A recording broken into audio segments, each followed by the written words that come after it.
Teleimpacto, lo que necesitas saber.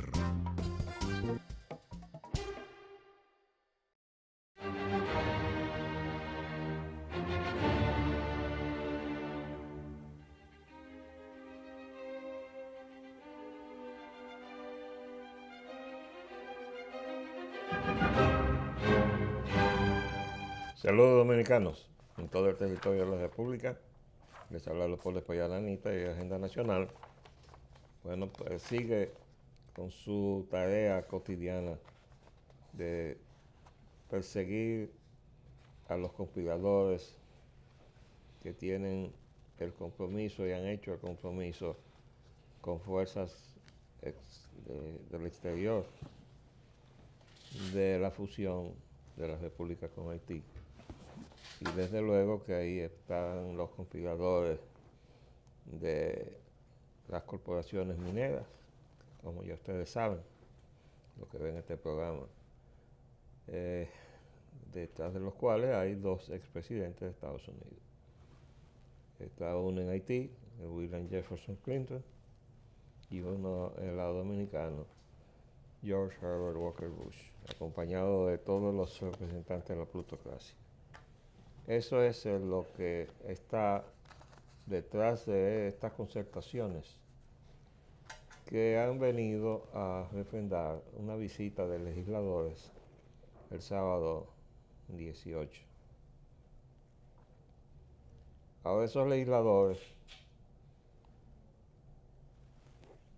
antes de venir, escribieron una carta al secretario Tillerson de los Estados Unidos de América, pidiéndole que el gobierno de los Estados Unidos le hiciera presión al gobierno dominicano para que le extendiera a los descendientes de haitianos aquí, los que no calificaron en la llamada regularización, ese disparate atentatorio contra la Constitución de la República que se insiste que existe cuando no existe.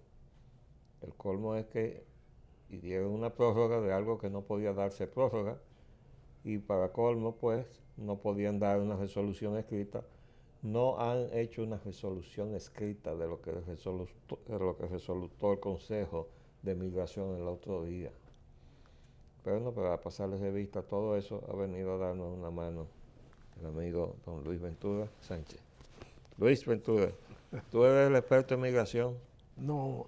Dinos ahora qué es lo que vamos a hacer. El experto es Juan Miguel Castillo, que los otros días hizo un programa muy interesante sobre esto. Y creo que él debía, y Juan Manuel,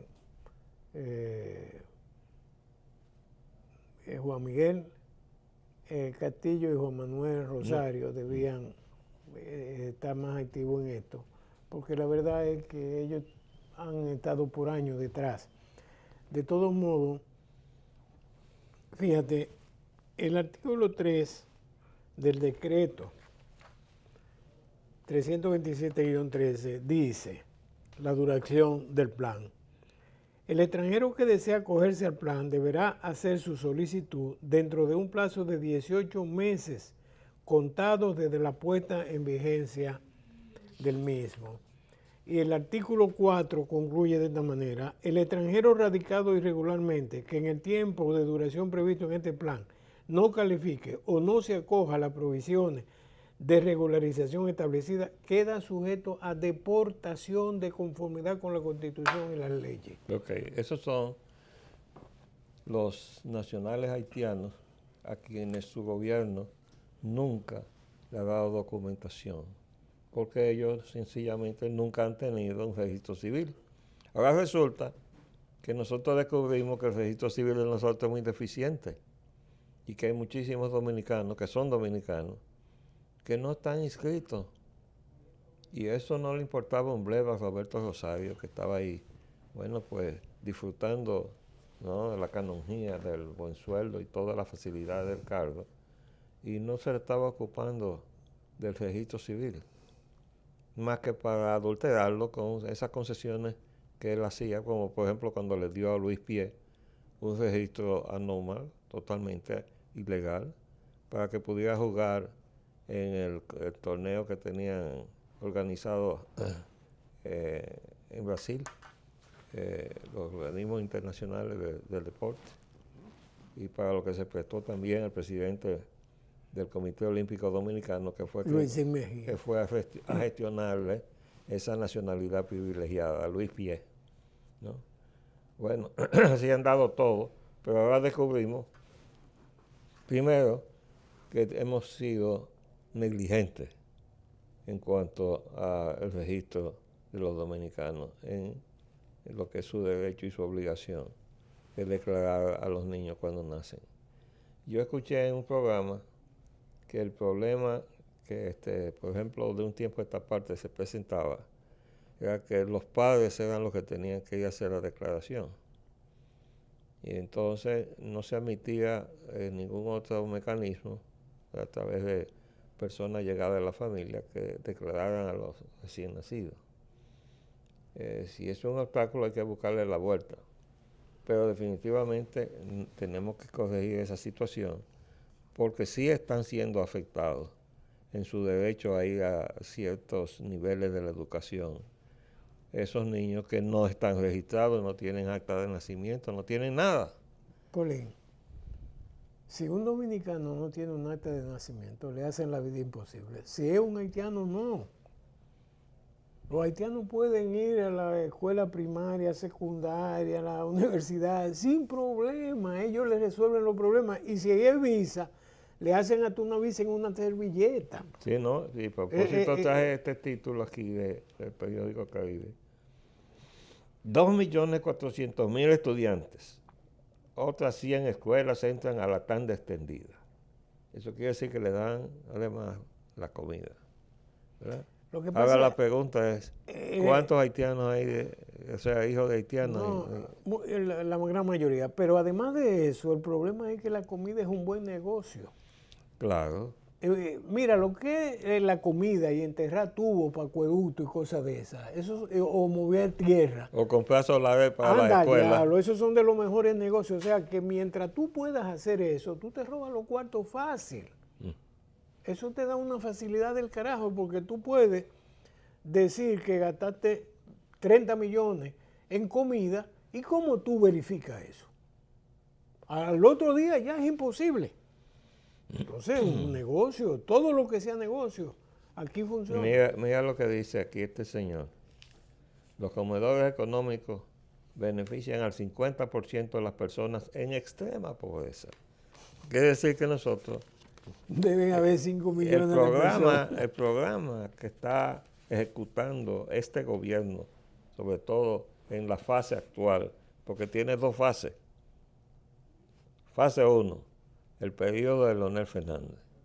Fase 2, el periodo de Danilo Medina, que además está amenazando con una reelección, ¿no? Porque lo está haciendo también, que él dice que nada lo va a apartar de lo que él está haciendo. ¿Y qué es lo que está haciendo? ¿Qué es lo que está haciendo? La fusión del país con el vecino Haití.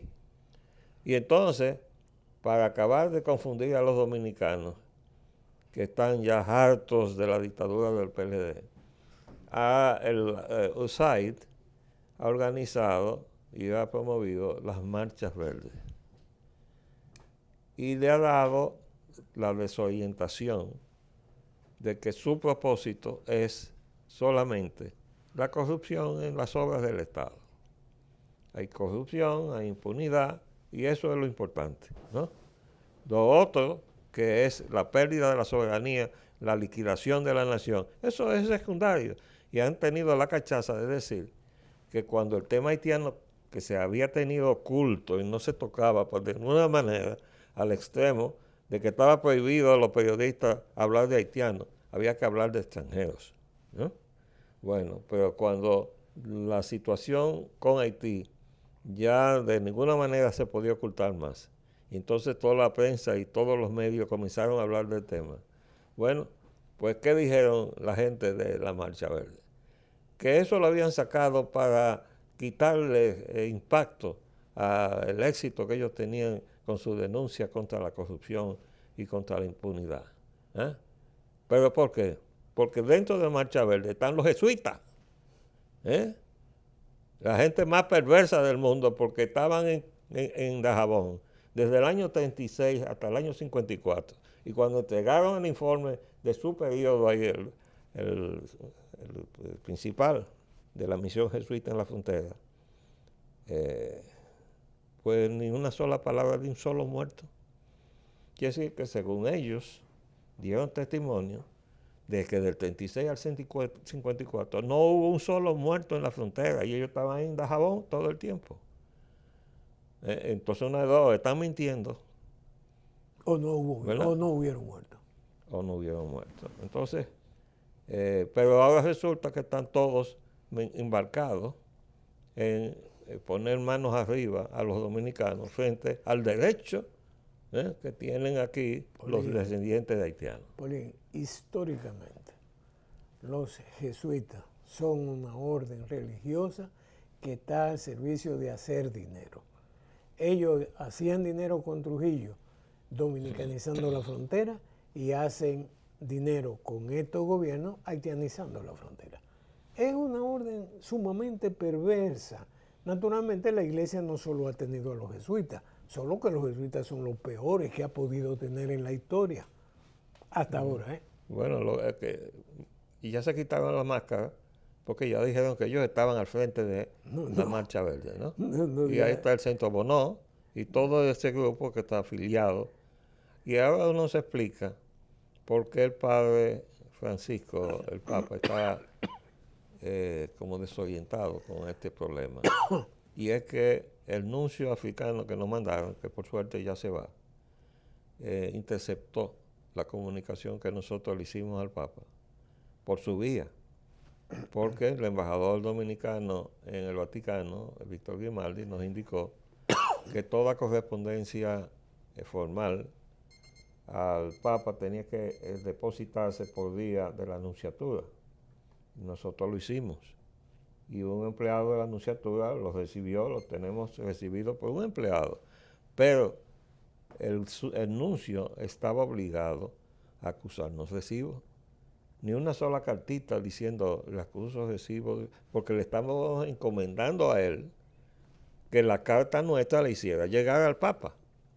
De modo que él tenía una responsabilidad que yo no sé si tiene también responsabilidad civil, como para demandar al nuncio y hacer un ejemplo aquí en este país, en el tollo jurídico que tenemos.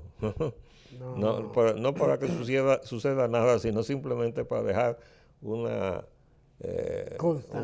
constancia en la historia, un hito en esta historia de errores. Pero estoy convencido de que él interceptó esa comunicación y tan pronto llegue su sustituto, le voy a pedir constancia de que esa carta se depositó en la Nunciatura y constancia de que se le envió al Papa, para entonces armar un escándalo y poner en claro que esta gente está aquí sirviendo otros propósitos y mucho menos que el cristianismo ni nada que se parezca, ¿no? ¿Qué cristianismo? No, porque el Vaticano ha usado siempre el cristianismo como bandera para... Esa es una excusa para hacer dinero. Sí, a los jesuitas no le interesa nada de esa vaina. No, y para oprimir el mundo, porque el Vaticano ha sido fuente de poder como para instalar tronos. Instalar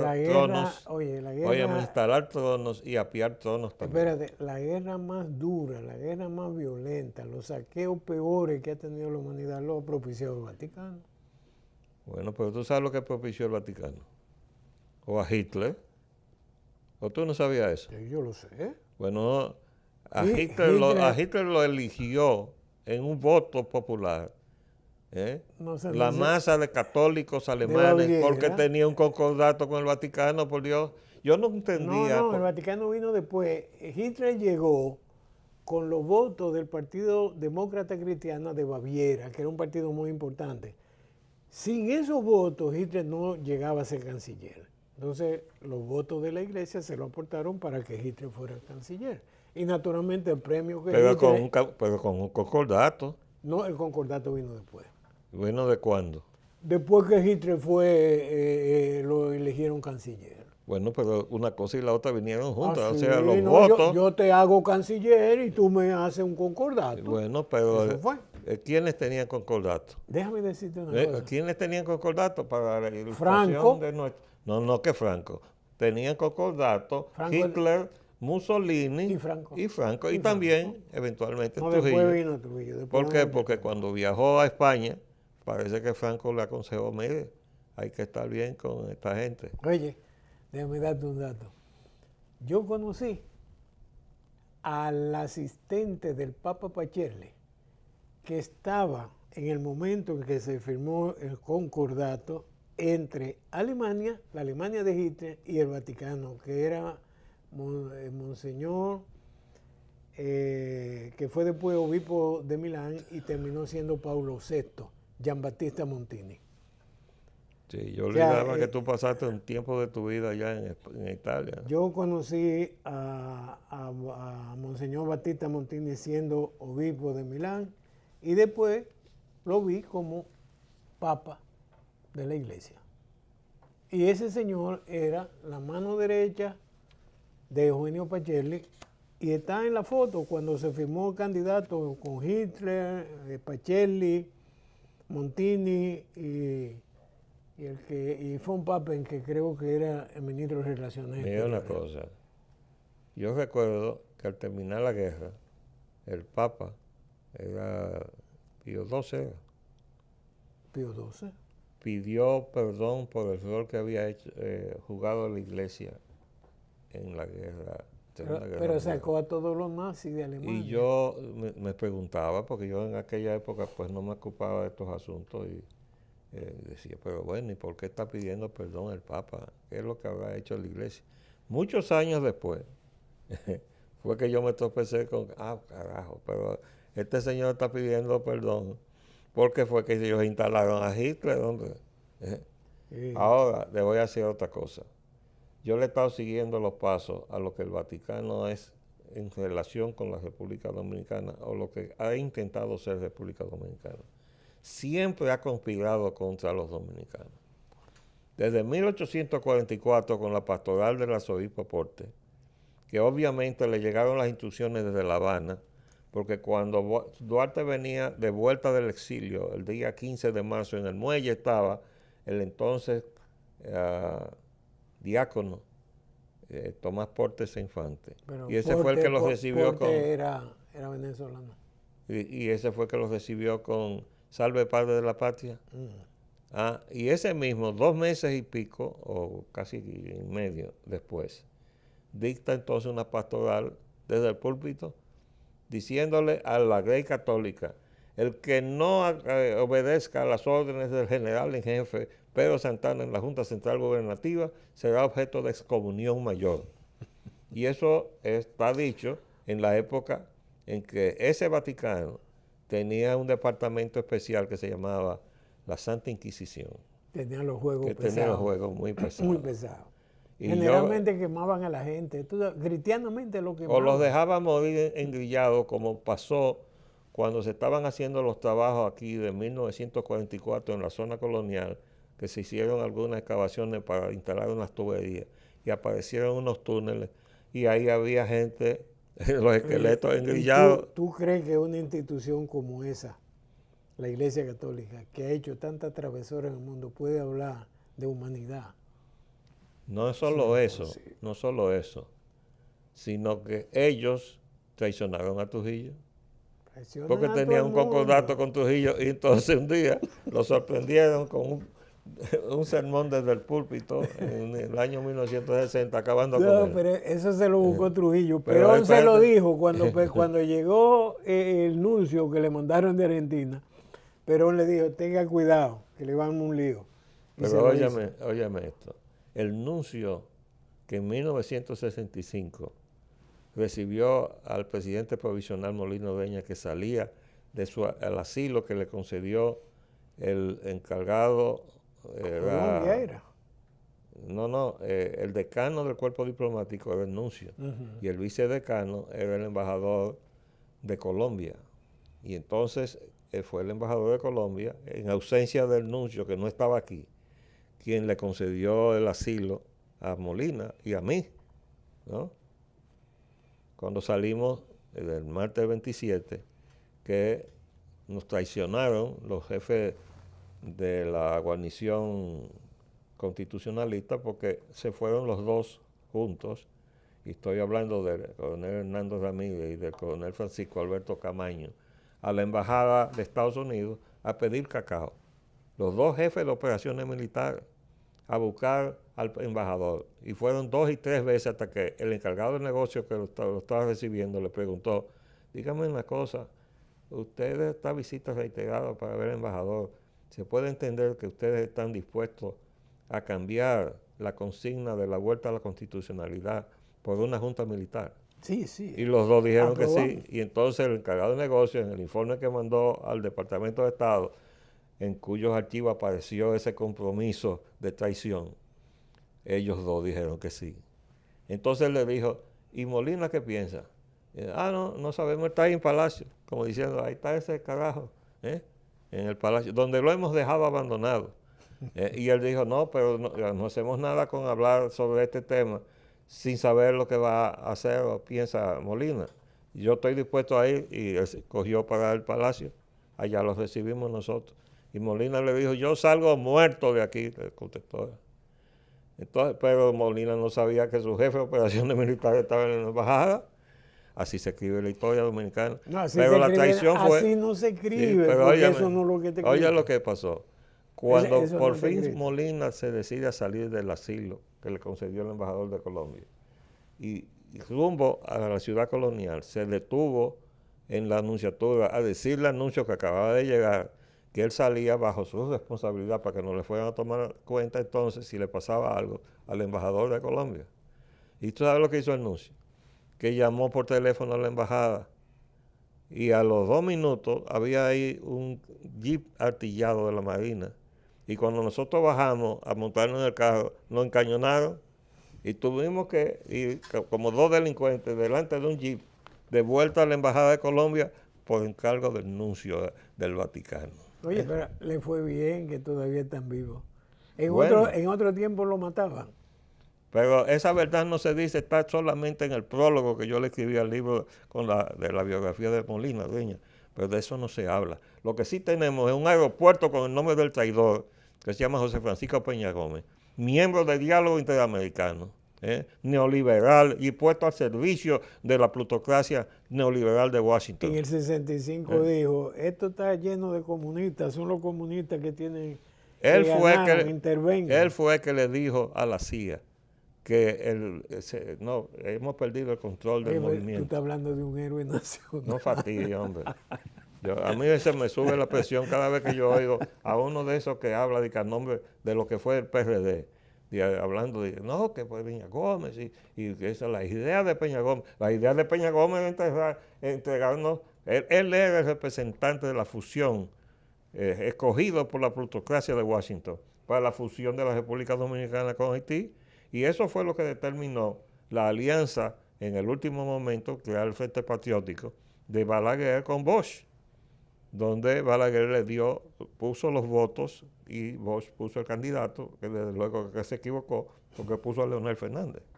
Y al poco tiempo de él llegar a la presidencia, estaba buscando ser miembro de Diálogo Interamericano, cosa que consiguió con Jimmy Carter de ayuda. Pero así estamos. Pero estamos en este momento viendo las consecuencias y viviendo las consecuencias. De todas maneras, déjame decirte oye esto, para que se nos vaya el tiempo. Con este fraude de la llamada regularización, ¿no? Este informe del Listín Diario. Centro falsificaba pasaportes cerca de la embajada de Haití. ¿Ustedes están oyendo? Salió solamente en este periódico el martes 8, o sea, ayer. Salió en lo pequeño también, pero ese centro de falsificación funciona en Haití. La Policía Nacional desmanteló un laboratorio clandestino que falsificaba pasaportes, actas de nacimiento y de matrimonio, entre otras documentaciones, el cual operaba en los alrededores del consulado haitiano en la zona universitaria de la capital. ¿Y tú crees que DNI no sabía eso de hace 4 o 10 años? En lo que estaban formulando la regularización, no tenían tampoco conocimiento que íbamos a tener que enfrentar falsificaciones. Claro que sí. Lo que pasa es que eso es lo que tenemos. Y además, la resolución del Consejo de Migración no se ha podido publicar, porque como constituye... Eso requiere de una ley, ¿eh?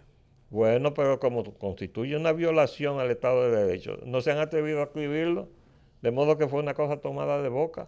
¿Qué le parece, amigo mío? Bueno, gracias por su apuntalamiento. Necesitamos que nos visite con más frecuencia. Les habló Leopoldo Espaillat Anita. Hasta luego.